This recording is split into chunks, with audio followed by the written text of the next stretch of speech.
Oh yes, get your air conditioner ready. You're talking 90s the next couple of days in the Finger Lakes. It is July 21, a Monday. This is the Dog. Weber this week is on the air live. Longtime friend Mark Robinette is in the house on the couch today.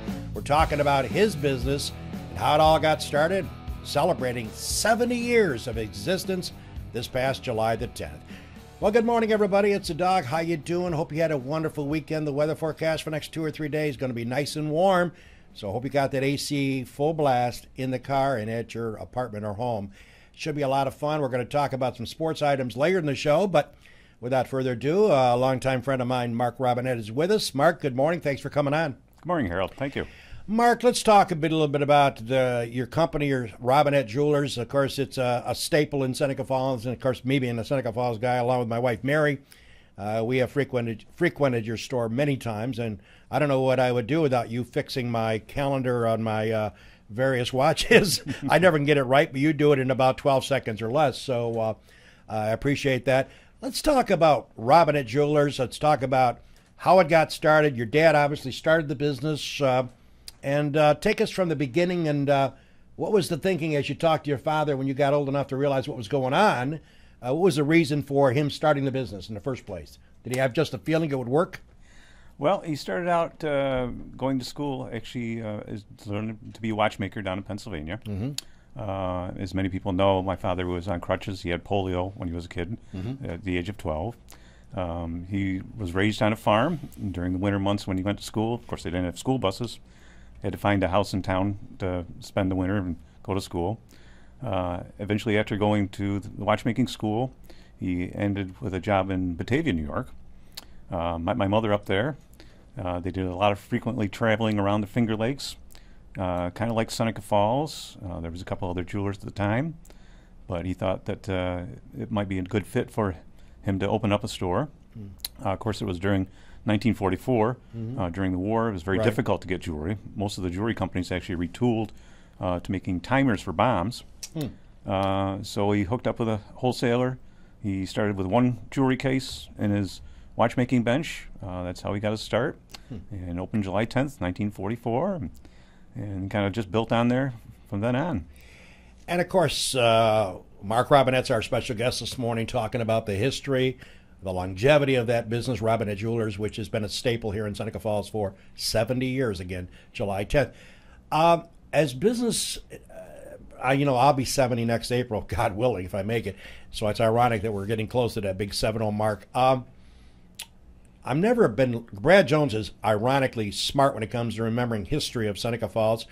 Your dad opens up July 10th, 44. How many jewelry stores did you say were in the area in Seneca Falls competing? I believe there was 2 at the time. Okay. Yeah, and there's been several that come and gone. Of course, the oldest one was Williams and Sons. Right, I knew that. Yep. Yep, and if they were still opening today, they would have been the second oldest jewelry store in the U.S. Really? And they were the oldest jewelry store in New York State. Wow. If they were open today, they would be approximately 200 years old. Oh my Lord. Yeah.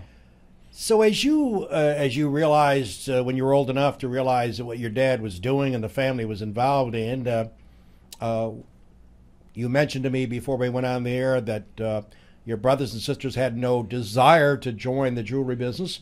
Your first inclination when you were old enough to realize your dad had a jewelry store, was that something you said, wow, that's what I want to do when I get old enough? Well, as a kid, I played with my little Matchbox cars in the back room. Sure. And he'd give me odd jobs, clean the counters, wash the windows, sweep the sidewalk. And it was nice, all the people that would come in. He knew a lot of them by names. Sure. So it was very nice and friendly. I kind of just built in. My sisters and brother worked there at various times, and I think they spaced us out so we could work there. Right. As one went off to college, the next one in high school came in and took over the job. My brother was trained how to do some jewelry repairs, and as he left, I came in, and I just really liked working with my hands. I really found out, what made the jewelry last as long as it does, and tried to stay with that quality. But I still enjoy working with my hands every day. It's something that I would probably miss if I wasn't there all the time. And I might add, there's something you mentioned to me which I did not know. My daughter Sam, as you know, has a dog grooming business, and she went the Rochester Institute of Dog Grooming, learning the various cuts of the various species. When she said 18 years ago she wanted a dog groomer, I thought she had lost her mind, but now she's got about 6 or 8 dogs that she does a day because she goes to the person's house, and it's turned out to be an awesome business. And I give her a lot of credit for thinking of the idea of being a dog groomer when she left the banking industry. But you went to jewelry school. Talk a little bit about that. You mentioned it before. It was in Quincy, Illinois, and you said it's still there. Yep. And you said it's a 3-month course, but it can be done much quicker. Right. The courses are broken up into blocks. You can sign up for whatever block you want. They have hand engraving, jewelry repair and design, manufacturing, watch repair. And it's a work at your own pace. They give you certain projects and requirements to meet before you move on to the next project. Graduation is actually twice a year. If you happen to be there, they have a nice little ceremony. But it's very informal. You work at your own desk. You can get up, move around, talk with other people. The instructors, other students help you out and everything. It was very nice. You had to make some of your own tools. So it was a great course. At the time, my father said, stay away from the watchmaking because it was going into quartz watches, so jewelry was the in thing, and it still is today. Jewelry is much bigger than what the watch industry is. Interesting. So as so your dad was running the business, and talk about you went to school, you came back, you became a full-timer in 1975, I think Yes. you told me that. You had a rapport with the public. What I realized way back when I first visited your store, the fact that they knew everybody coming in, primarily. And that was a nice hometown touch. And I think you could vouch that that's probably the same way it is today, different generations, right? Absolutely, yes. Yep, we're getting the kids or grandkids of the people that we first served, yes. It's pretty interesting. Yeah. And we're going to talk about, but I think before we take our break, talk a little bit about, I think you and me have talked about this, and I found it very fascinating. I graduated from minors, and again, I was not a Rhodes Scholar, as you all know. I barely got out. But I recall getting a class ring at Robinette's, and Mark tells the story about how that scenario has changed dramatically with class rings. I think Mark tells me back in the 60s, I may have paid $40 or $50 for my ring. About 25. Oh, 25. Well, 25 was a lot of money back in 63. Tell our viewers about what it's like today for a class ring. You said it's now in the hundreds of dollars. Yes. Yep. What has changed? The biggest change, of course, is the designs of the rings, and a lot of the ring companies have lifetime guarantees. So, of course, you're going to pay for those guarantees built into the ring. The other thing is the material of the rings. Many of them are made out of stainless steel today, so they're going to last several generations, actually. Wow. But the cost of material, gold, is, of course, skyrocketed quite a bit, yes. So years ago, like you say, your class ring, I know my class ring when I graduated in 74 was $33 in a white gold. Wow. And that was a men's ring. Today, comparable in a gold ring is about $700. Oh, my God. That is just amazing to me. But in real life, years ago, kids didn't have cell phones. Right. Didn't have the $100 or $200 pair of sneakers. Right. So that's taken a big chunk of money out of people's expendable income. Right. And unfortunately, the school pride necessarily isn't there. Yeah. And that was a big thing about class rings. People had a class ring, they took really pride in their school and showed it off. Yeah, I recall it. I got it somewhere home. I'll have to find it. It's in one of the little chests that I have. I wish there was about $2,800 bills in there too, but I don't think. And does it fit your pinky now? I'm not sure. I'm not sure. Mark Robinette, our special guest this morning, talking about his business, Robinette Jewelers. Do I need to say more? It's been a staple here in the Seneca Falls when it was a village and now a town. 70 years they celebrated in business, which is a feel-good story. We're going to talk about a lot of topics with Mark after we take our commercial break, and I give you a couple of sports comments. I want to ask Mark about what's up with all these commercials about bring your gold, bring your silver, bring everything, because we're going to give you lots of cash for it. Is that true or is that a myth? We'll get to get Mark's opinion on that after we take a break here on Weber This Week on a Monday, July 21. Eagle Lake National Bank. Bill Ryan and his team for all of your banking needs. Offices in Union Springs and Aurora. A fine sponsor of this show for over 30 years.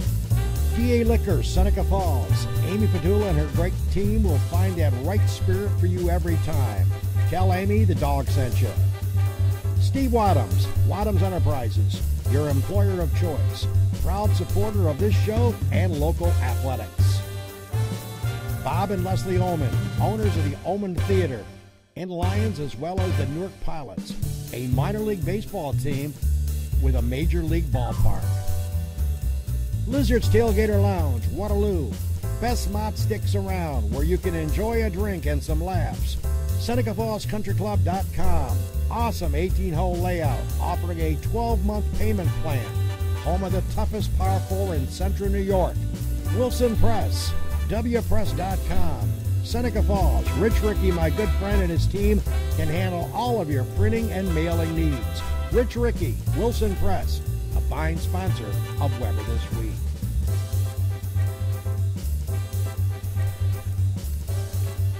Well, trust you're having hope you're having a good Monday morning. It's July 21, another edition of Weber This Week. By the way, next week we go from the jewelry business to the broadcasting business. Madison Hillmeyer, who appeared on my show, who's a wannabe sportscaster. She wants to get into that field. Hopefully she wants to be an anchor someday on ESPN. She did a show with me. She did a wonderful job several months ago. We're bringing her back for an encore.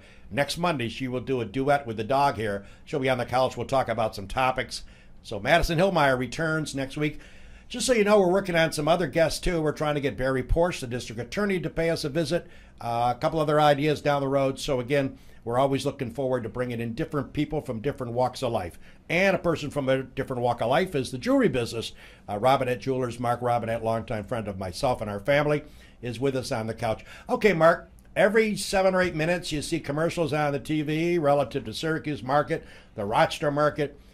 They show all these jewelry cases, and they say they're going to pay the top dollar for the gold and silver. Bring it all in. Bring your rings, bring your necklaces, bring your bracelets, and we're going to pay a top dollar. Tell us, is this a myth, or basically, maybe you can't give us the percentages, but is it truly a good thing to do that? And then let me give part 2 of my question. There's also some jewelers that advertise that say because they're a jeweler, they'll give you more money, because they know what they're looking at. Right. Expound on that a little bit, would you? Sure. What's the story with that? We've been buying gold, actually, at least as far back as 1954. I can find an ad in the directories. Basically, what anybody is buying is the raw material. Mm-hmm. In most cases, things are coming in quite damaged. Right. They're going to be melted down for the scrap metal, right, which is very easily disposed of. Okay. If it's a little bit better shape, sometimes we'll buy it over that because it can be refinished, sold as used. But for the most part, it's a cash type of market. Mm-hmm. With any business, you have to have money coming in, money going out. Right. So anybody that's paying top dollar is hopefully turning that over so they can stay in business. Mm-hmm. Unfortunately, some people have had experience with the ones that they mailed off. They actually were paying about the lowest dollar. Mm. And there's certain regulations that we have to follow today. Unfortunately, not unfortunately, but we have to follow the Federal Patriot Act now because we are considered a precious metals dealer. Mm. So we were required by law to actually track all the merchandise that comes in. Okay. And payments made to people and such. Because of a possible crime involved, maybe? Yeah. Technically, it'd be like money laundering if there's large dollar amounts. Okay. Fortunately, the government stepped back. At one point, they were going to require if you received, if you came in and sold me gold over the course of a year of over $600, you were going to have a form saying declare that on your income. And they stepped back from that because it was just going to be a nightmare for bookkeeping and such like that. So is there a difference in bringing your gold and silver to an actual jeweler versus some of these fly-by-night operations that advertise? Yeah, we have to actually be careful of the items that are coming in. Mm-hmm. They're not, even though they're stamped with a quality, say 14 karat or something, sometimes they aren't what they're stamped. We're looking for the quality mark and a trademark. In other words, somebody being responsible for that item being what it's stamped, which is required by law. And we have to be cognizant of older pieces necessarily, even though they're stamped 14 karat, they didn't have to be 14 karat. They could be 13 and a half. So there's a little play on things. Okay. We're looking at that. We're looking at the heft of the material. Sometimes people even come in with chains that are 14 karat on the ends but plated in the middle. So we're looking at all different things. But basically, most jewelers and most dealers are pretty fair. Okay. Sometimes there's questionable merchandise. We have gold testers that can be used, gold acids in cases to determine. But it's so beware, basically. Yeah, and it's always interesting to see the different pieces that come in, and sometimes they come with some histories that has been passed down through generations, and others they just pick up at yard sales. I've heard some of my friends have cashed in some watches or some jewelry or some bracelets or some rings, and some people that may have some knowledge of that market say, oh, that's got to be worth $800 or $1,000, and they bring it to their nearby outlet, and they find out it's only worth to them $350. Yes. So differing views. Oh, sure, yeah. The more difficult things are if they have stones in them. Unfortunately, many stones get scratched. People don't realize that to buy a scratched stone, what are you going to have to do with it? You're going to have to send it off to get polished. Right. And then what do you do? And then what do we do with it after? Then we have to remount it into something. So it's not always necessarily something that could be readily used without expending more money. Now, certainly, Mark Robinette's been our guest this morning on the Weber This Week show. A longtime friend. Of course, his family has had the business in existence 70 years this past July 10th. The reason I brought him in is I thought that was amazing.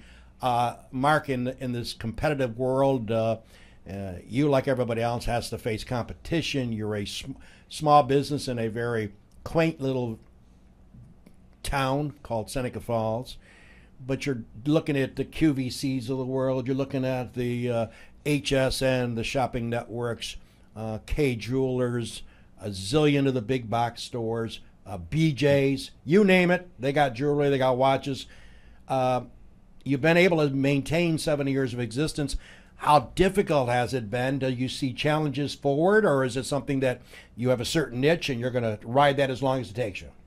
Yeah, we've faced challenges in the past. Like you say, with the big box stores. Sure. Many times they'll go to our supplier and say, gee, we'd like to put your product in. A classic example is even cross pens many years ago. Mm-hmm. We dealt with cross pens for 50 years, and all of a sudden they upped our requirements, and they went into Walmart and Staples and everybody. Mm-hmm. And interesting with them is you would think that cross pens sales would increase exponentially. Actually, their sales decreased. Wow. And, really? Yeah. And then they came running back to us, says, can you please put us back in? And it's like, well, why? You went to everybody else.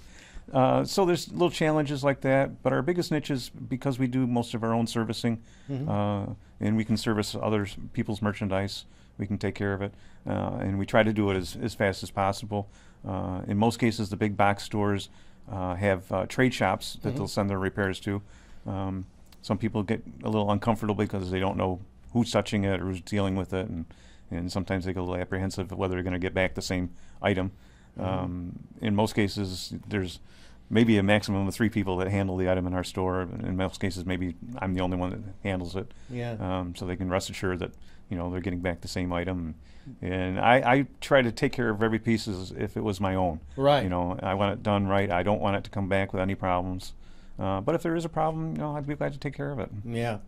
Well, because, you look around the atmosphere of jewelry, there's a zillion outlets for it. And you maintaining business for 70 years is a credit to you and the associates that work with you, and that the people that keep coming back, and hopefully that will continue, and hopefully you will stay in the business for another 30 or 40 years. Oh, yeah. Well, we've got a couple of generations coming into it. My son is, of course, off in jewelry manufacturing. That's awesome. And then, of course, got some grandkids that are always looking around and trying to wrap presents for people.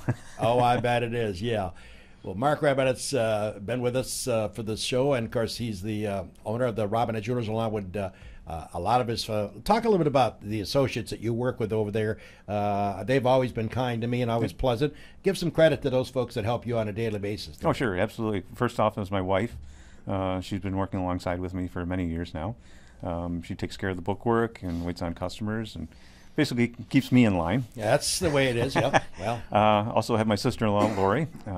She does engraving and minor watch repair and waits on the customers. She's our pearl expert.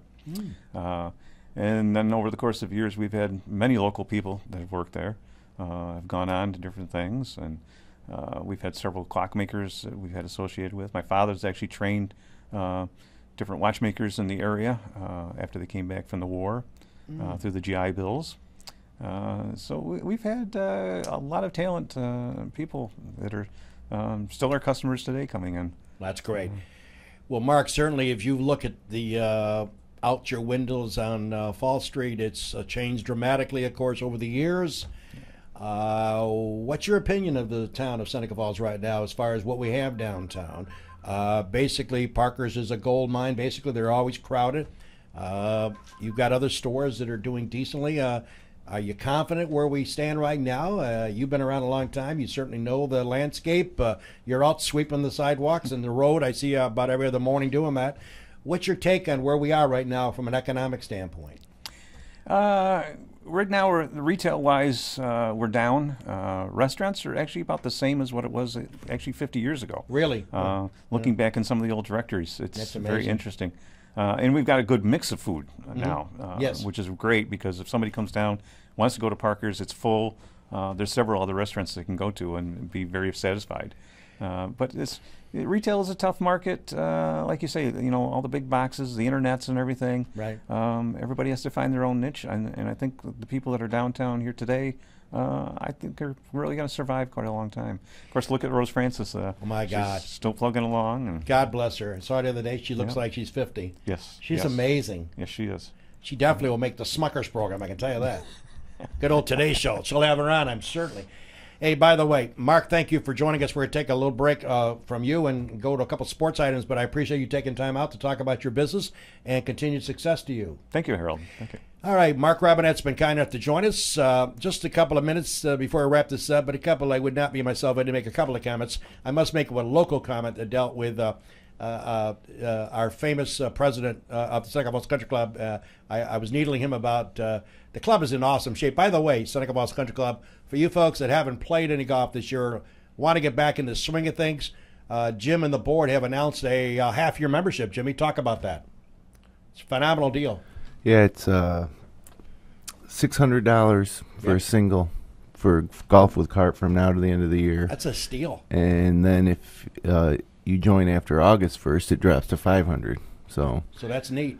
Yeah, I mean, if you're going to be playing just once a week from now to the end of the season, it's a really good deal.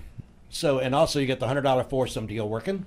Yeah, if you bring 4 golfers down to the country club, play 18 holes with a golf cart for $100. And the golf course is in nice shape. To Doug and to Mike and to the staff down there, they've done a nice job. The course is really coming nice. The greens are starting to pick up some speed. It's really a pleasure to play. It's green. Everything's green. Yeah, it is nice. So, yeah. By the way, I had to take a shot at my good friend. We played in a stag day last week at the club, and I hadn't played because I'm usually tied up on Wednesdays, and I usually have them on Wednesday. But my friend Jim Stoya, Jim, I hope you're checking out the dog show this morning.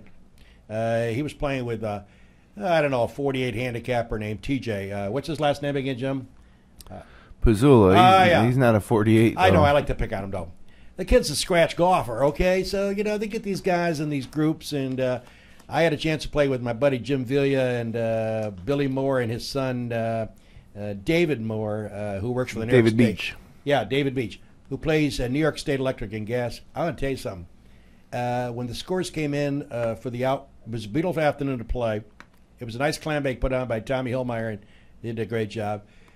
Our team lost by 28 shots. Folks, you don't lose by 28 shots in a tournament, but we did. 28 shots, Jimbo.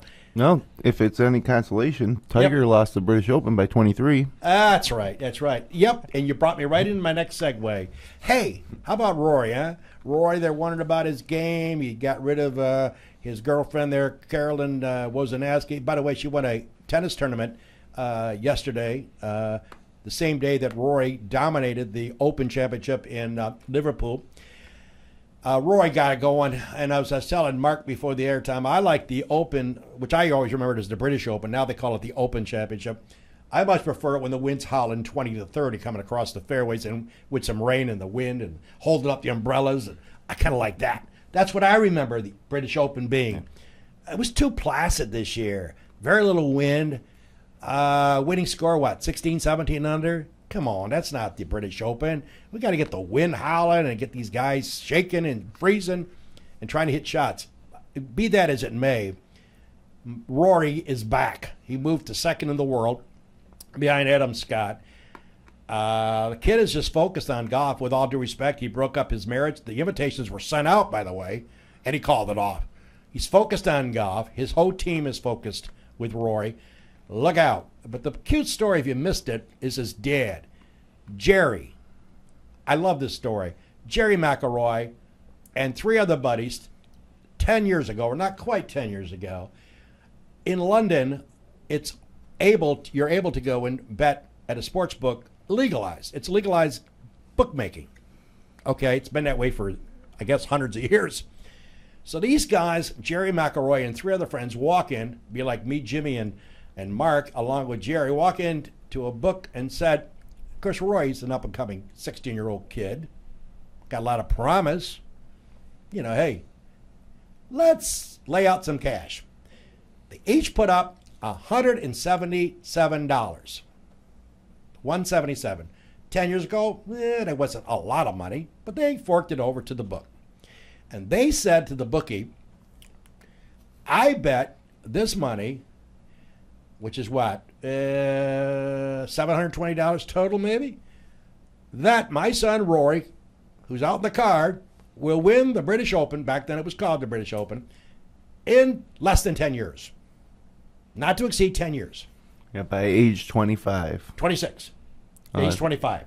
Yeah, they said the bet was by age 25, so this was the last year he could have done it. Right. That's right, because he didn't turn 26. Yeah. Right. So they lay out the money. They all walk out in the car. They go, I don't know. Boom. All right, year after year after year after year after year. This week, he's 25 years and some months old. And I got to check when I get home later, see exactly his birthday. But he's not 26 yet. What happens? Rory wins. Rory gets $1 million, $1.5 million for his add to the $17 billion that he's already got. Well, no wonder the dad is smiling. Yeah. The dad is jumping up down, having a pint, maybe several pints, as they call it over there. Why wouldn't he be laughing? Because guess what that 177 brings those guys? $80,500. Let me repeat that. They invested $177 almost 10 years ago. Their payout, based on the odds that were given to them by that sports bookie, will give them a check for $80,500 apiece. Not bad. Not bad.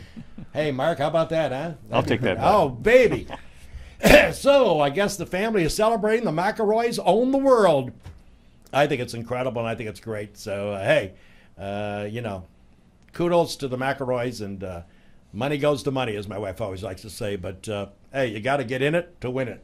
You got to have the guts to put the money down. So we'll have to wait and see. Baseball, of course, is back in the course after the All-Star break. The Yankees sweep Cincinnati. My buddy Mike French in Walu's probably hiding under a rock. He's a big Red fan. The Yankees sweep them. Well, they dropped a fly ball. Yeah, I know. They gave him the last game of that series. Mm-hmm. So the Yankees moving on. The Mets lose a heartbreaker yesterday. If you saw it, it was 1-1. I was flipping channels.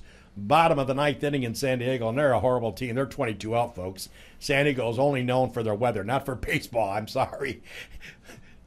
2 outs, a guy on third. This kid for San Diego with 2 outs, the bottom of the 9th, game tied 1-1. They got a guy on third. Hits a bouncer, and I can't think of the relief pitcher's name, but he kind of falls off the mound looking for this ball.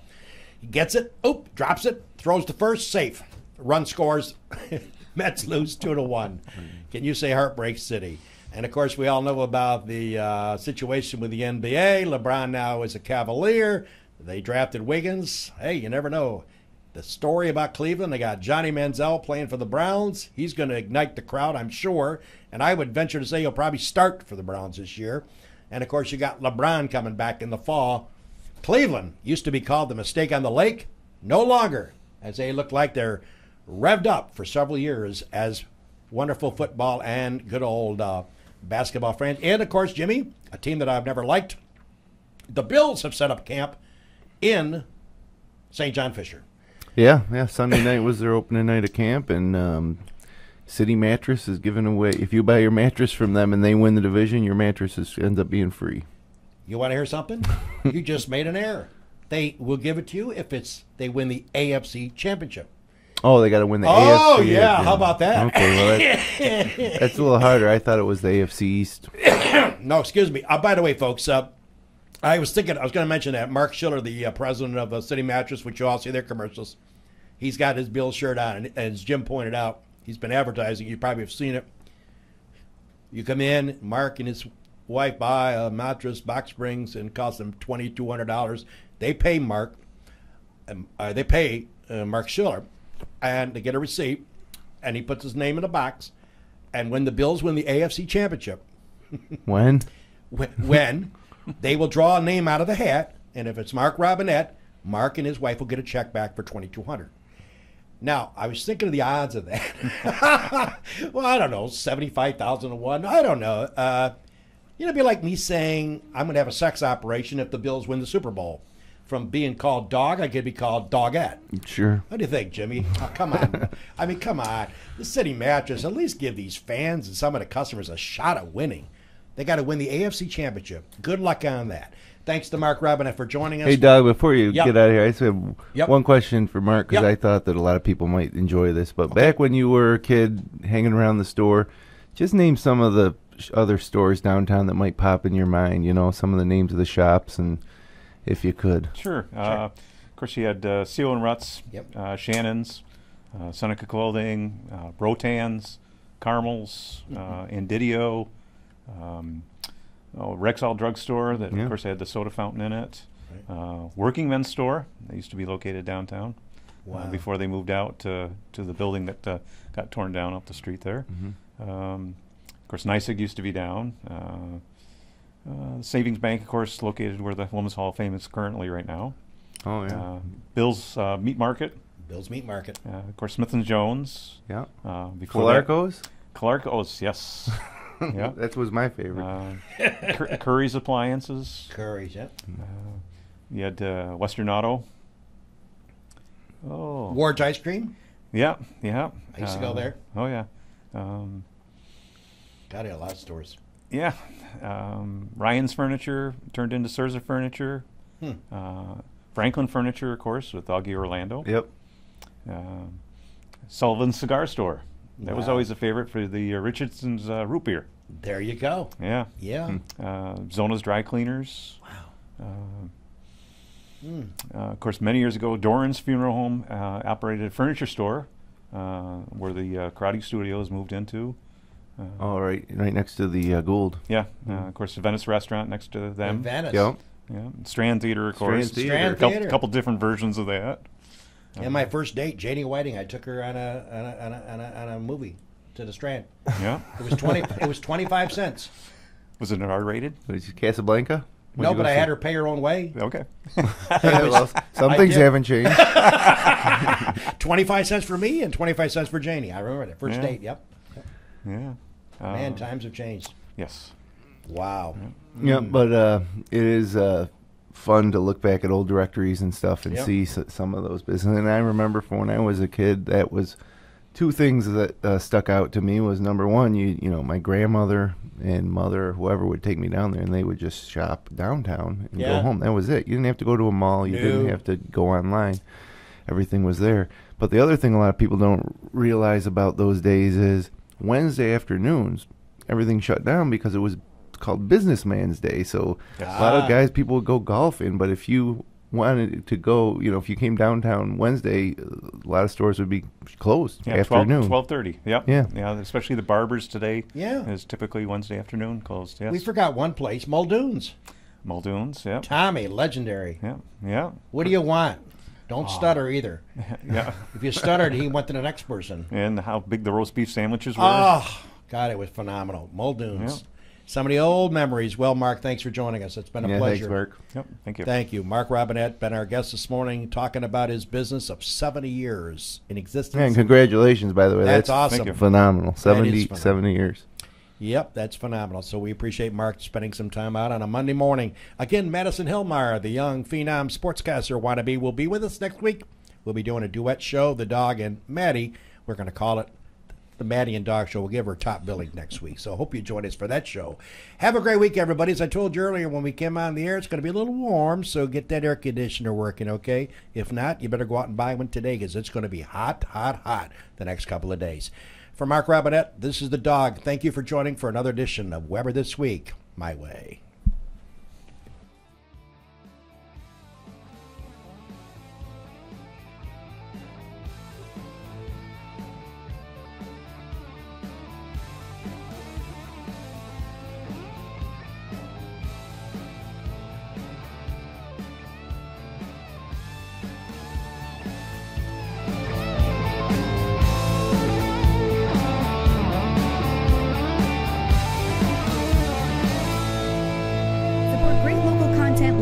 By becoming a patron of FingerLakes1.com. Visit patreon.com/FL1. FingerLakes1.com